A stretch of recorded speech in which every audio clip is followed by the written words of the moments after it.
antes de falar de coma, nós temos que falar de consciência. E é muito difícil falar para vocês definir o que é consciência.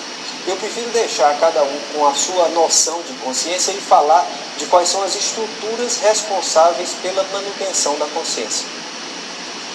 Antes disso, eu os convido para fazer uma breve revisão anatômica e lembrar, esse é um corte sagital de ressonância magnética, e lembrar para vocês duas coisas.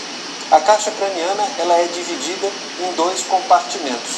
Um compartimento chamado supratentorial e um compartimento infratentorial. Não sei se vocês estão vendo, esta aqui é a dura mater que se delamina,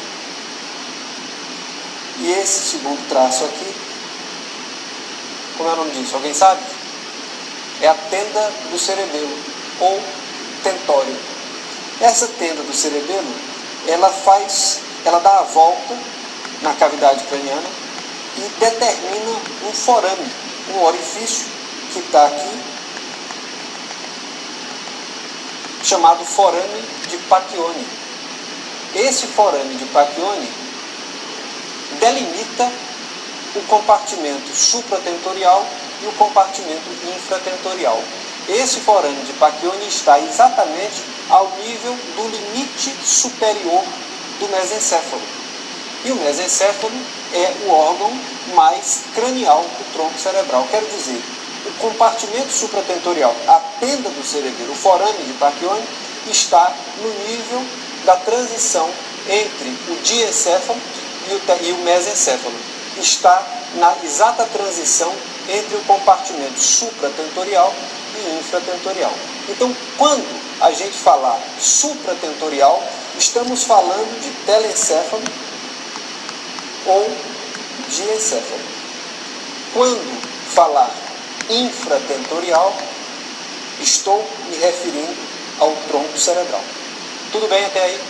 Eu estou falando isso porque todas as vezes em que nós lermos alguma coisa sobre coma, o termo supratentorial e infratentorial será utilizado. Então, a gente tem que saber ao que ele se refere.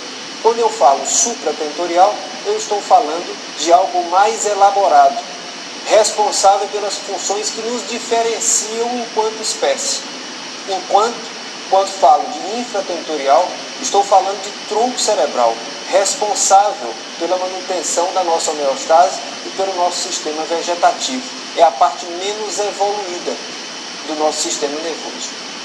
Agora, de acordo com as noções que vocês já têm, o que vocês acham que é mais grave do ponto de vista do comprometimento da vida? Uma lesão no telencéfalo ou uma lesão no tronco cerebral? Uma lesão de tronco, evidente. Por quê? Porque é no tronco onde estão concentradas as nossas funções vegetativas. É o tronco que, em última análise, nos mantém vivos. Bom, no tronco cerebral está uma coisa chamada sistema ativador reticular ascendente. Sara, o que significa, por que o sistema é reticular? Reticular vem de rede, é porque não é núcleo. Não há um núcleo ativador, é uma rede. Os neurônios estão completamente desorganizados, formando uma rede neuronal. Portanto, é uma formação reticular e não nuclear.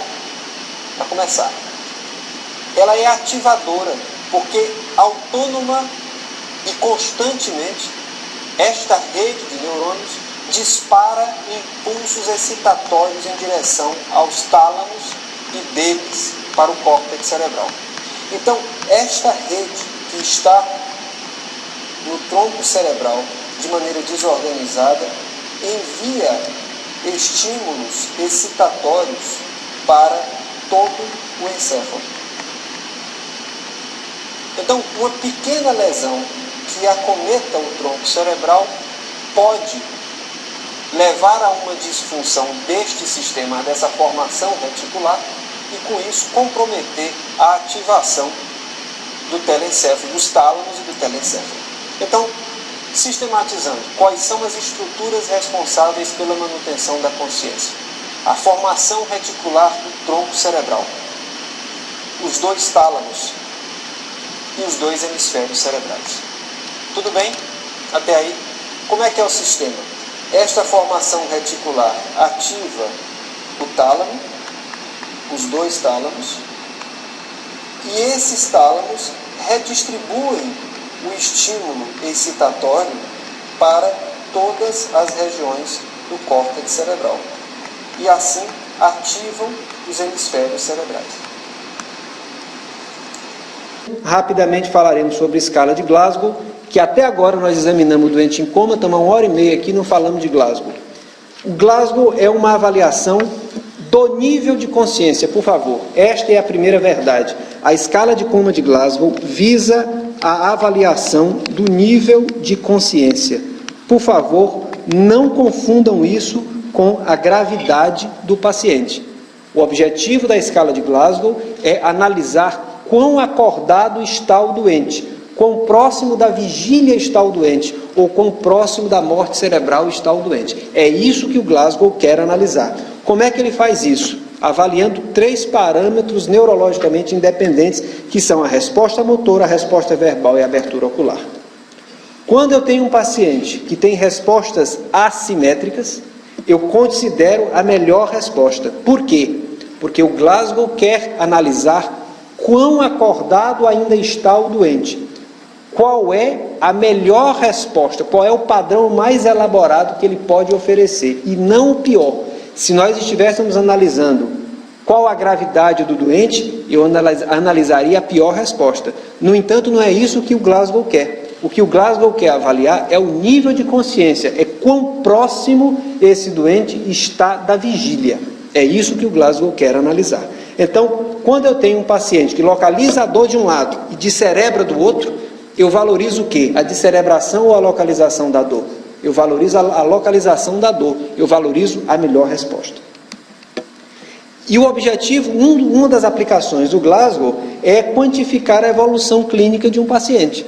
Realmente, se eu tenho um doente que hoje está em Glasgow 8, amanhã ele está em Glasgow 10, isso significa uma melhora clara nesse paciente.